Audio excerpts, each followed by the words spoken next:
My name is Walter Hartwell White. I live at 308 Negra Arroyo Lane, Albuquerque, New Mexico, 87104. This is my confession. If you're watching this tape, I'm probably dead. Murdered by my brother-in-law, Hank Schrader. Hank has been building a meth empire for over a year now and using me as his chemist. Shortly after my 50th birthday, Hank came to me with a rather shocking proposition. He asked that I use my chemistry knowledge to cook methamphetamine, which he would then sell using his connections in the drug world. Connections that he made through his career with the DEA. I was astounded. I always thought that Hank was a very moral man, and I was thrown, confused. But I was also particularly vulnerable at the time. Something he knew and took advantage of. I was reeling from a cancer diagnosis that was poised to bankrupt my family. Hank took me on a ride-along and showed me just how much money even a small meth operation could make.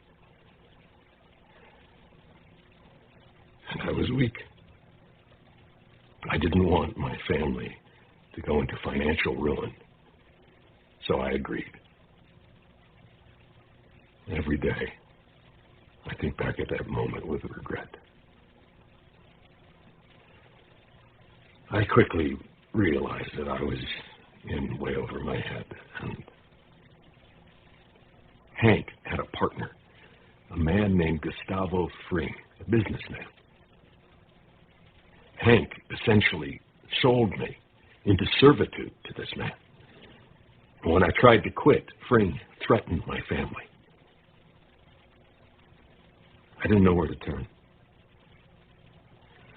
Eventually, Hank and Fring had a falling out. From what I can gather, Hank was always pushing for a greater share of the business, to which Fring flatly refused to give him, and things escalated. Fring was able to arrange I guess you call it a hit on my brother-in-law. And it failed, but Hank was seriously injured. And I wound up paying his medical bills, which amounted to a little over $177,000. Upon recovery, Hank was bent on revenge. Working with a man named Hector Salamanca, he plotted to kill Fring, and did so. In fact, the bomb that he used was built by me. He gave me no option in it.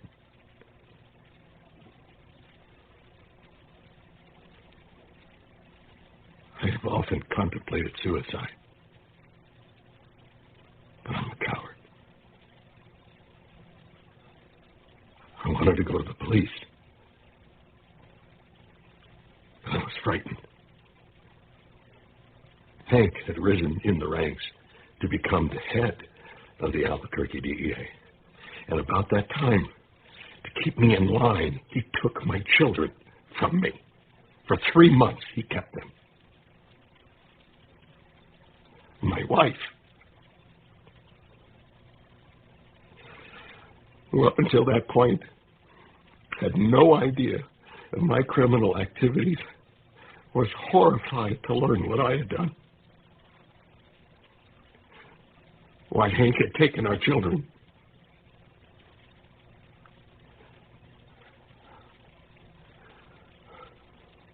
We were scared.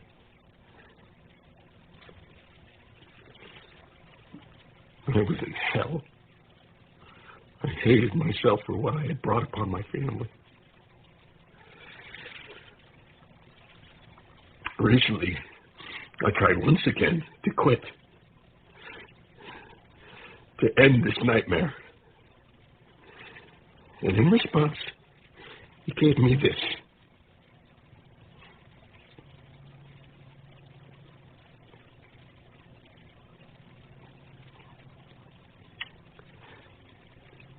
I can't take this anymore.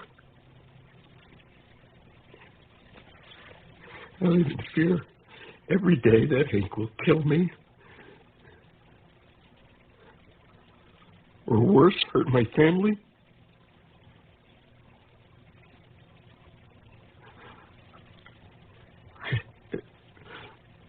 All I could think to do was to make